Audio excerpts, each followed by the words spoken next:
तर वैष्णवी हगवणे मृत्यू प्रकरणावरून रोहिणी खडसे आणि रुपाली चाकणकर यांच्यामध्ये सुद्धा जुंपली आहे। वैष्णवीच्या जावेनं तक्रार केली तेव्हाच कारवाई व्हायला हवी होती असं रोहिणी खडसे यांनी म्हटलं।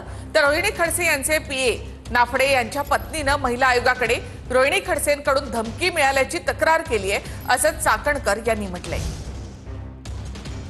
महिला आयोगाकडे तिची वैष्णवीची जी जेठाणी आहे जाऊबाई आहे त्यांनी तक्रार केली होती। त्याच वेळेस जर योग्य ती कारवाई झाली असती आणि त्यांना पोलिसांकडनं अटक करण्यात आली असती तर वैष्णवीचा आज जीव गेला नसता। पण त्या तक्रारीनंतर त्यांचं स्वतःचं विश्लेषण तुम्ही बघितलं असेल तर की हा पारिवारिक वाद होता, त्याच्यामुळे आम्ही चर्चेतनं मार्ग काढायला सांगितला।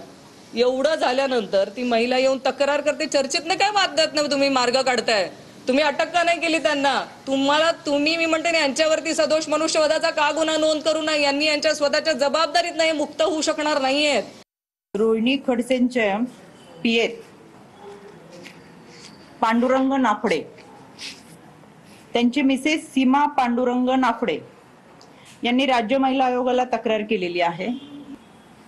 या सीमा पांडुरंग नाफडे यांनी सांगितलं की रोहिणी खडसे आणि त्यांच्या शहर अध्यक्षांकडून पदाधिकारी आहेत त्यांनी मला फोन करून धमकी दिलेली, जर घराच्या बाहेर निघाले आणि तक्रार दाखल केली तर आम्ही जीव मारू। त्याच्यामुळे दिव्याखाली एवढा अंधार असणाऱ्यांनी आयोगावरती बोलू नये, आम्ही आमच्या स्वकर्तृत्वावर इथपर्यंत आलोय। त्यांनी हे नाफडे प्रकरणामध्ये काय केले ते सांगावं।